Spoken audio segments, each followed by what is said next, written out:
So the number one issue that we're facing now is tax-exempt municipal bonds. So Congress is opening up a tax discussion, and one of the ways that they could potentially pay for tax breaks is to get rid of the tax-exempt status of municipal bonds.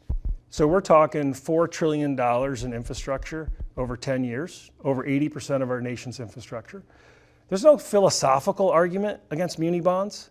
It's simply they need to raise federal revenue to offset tax breaks.